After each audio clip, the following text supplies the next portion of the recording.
હું તાલુકા પંચાયત સદસ્ય દંડક શ્રી જસવંતસિંહ પ્રતાપસિંહ પરમાર, ગામ વિરોજા.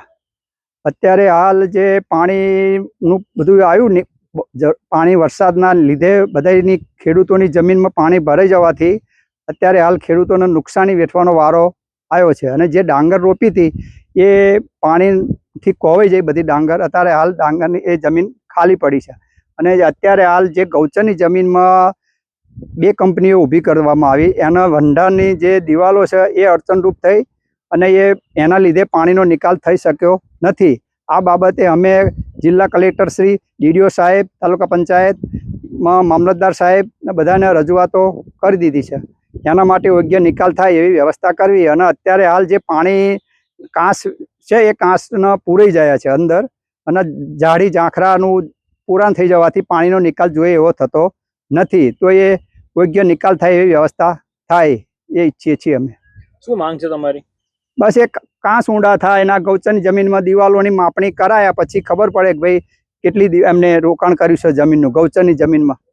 ખેતરમાં જે પાણી સોલરનું નામ તે કંપનીઓ આવી છે, એની અંદર કુદરતી પાણી જવાના નિકાલો હતા, એને આડી દિવાલો પણ કરી લીધી છે, બાંધકામ કરી લીધું છે. એટલે પાણી રોકાઈ જાય છે, એટલે ખેડૂતોના પાકને બધા નુકસાન થાય છે અને ગૌચર એ પણ ડૂબી જાય છે. પાણીનો નિકાલ બંધ થઈ ગયો છે અને ગૌચરમાં દિવાલ કરી છે. શું માંગ છે તમારી? અમારી માંગ એ છે કે ગૌચર છૂટું કરે અને પાણી જવાનો રસ્તો ક્લિયર કરે. જે કાંચ પૂરાઈ ગયા છે, પાણી નિકાલ હતો એ બધો બંધ થઈ ગયો છે, એ બધું ચાલુ કરે. જો આ નિકાલ નહીં થાય તો શું કરશો? નિકાલ નહીં થાય તો ખેડૂતો પણ એની રજૂઆતો અવારનવાર કરી છે, પણ ફરી રૂબરૂ ઉગ્ર રજૂઆત કરશે. મારું નામ ભરવાડ કાનાભાઈ.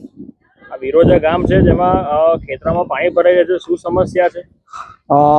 ખેતરોમાં પાણી ભરાઈ ગયું છે તો ખેડૂતોને નુકસાન છે કે ભાઈ પાણી હટતું નથી. તો પછી કંપનીના જે વરંડા થઈ ગયા છે એના કારણે પાણી આગળ જતું નથી. અને બીજું પ્રશ્ન એવો છે કે જે કંપનીઓ બની છે, હવે સ્થાનિકના છોકરાઓ લેવામાં આવતા નથી આગળ. તો સ્થાનિકના તો પહેલાં લેવા જોઈએ ને. અત્યારે બેરોજગારી, છોકરા ઘણા ભણેલા છે, ITI કરેલા છે, કોલેજ કરેલી છે, 12 પાસ છે, તો પછી અહીંયા કોઈ સરખો અમને જવાબ બી નથી આલતા, અંદર એન્ટર થવા માટે નથી થવા દેતા. શું કરશો આગળ? હવે રજૂઆત આગળ કરીશું.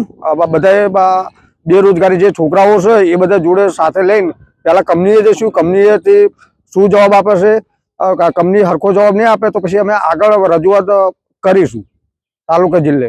My school is one such future-ready school where I understand each and every concept taught in the class and don't rote learn, where teachers don't just use books and blackboard to teach but use new ways of teaching and learning like audiovisual learning, activity-based learning and group activities, which enhances my conceptual understanding. My school also teaches coding, which is an important 21st century skill.